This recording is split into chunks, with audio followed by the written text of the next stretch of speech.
Perché è così difficile programmare in È Italia? difficile programmare perché il nostro paese è abituato a gestire le emergenze ed è bravissimo.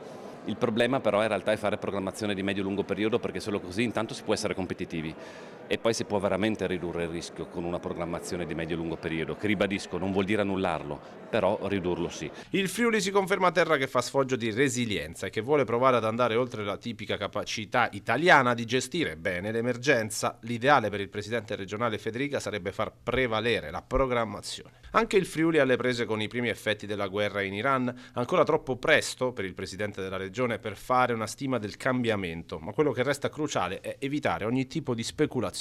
Oggi penso che sia ancora presto per capire la reale portata della guerra in Iran.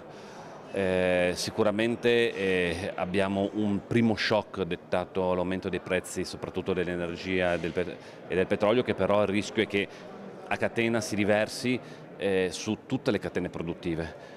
È chiaro che noi dobbiamo lavorare, soprattutto il governo nazionale, contro le speculazioni, perché se aumenti ci possono essere, non vorrei che questo però aiutasse speculazioni che graverebbero sui nostri cittadini, quindi so che il ministro Giorgetti già su questo sta lavorando, seppur non è una sua diretta competenza, però almeno con la Guardia di Finanza avete visto i controlli fatti proprio negli ultimi giorni. Serve anche per esempio che il Ministero dello Sviluppo Economico possa intervenire su questo in un accordo con tutte le categorie affinché non ci siano, ribadisco, un prezzo eccessivo da pagare per i nostri cittadini. Sul fronte di Trieste ecco il chiarimento di Federica sul potenziale ricorso della regione sulla questione cabinovia. Noi abbiamo non abbiamo fatto un ricorso proprio, ma ci siamo abbinati a quello del Comune ovviamente per difendere i pareri dati al tempo da Regione Friuli-Venezia Giulia, perché riteniamo, anche dal punto di vista tecnico, di aver compiuto tutti i passaggi dell'iter in modo corretto.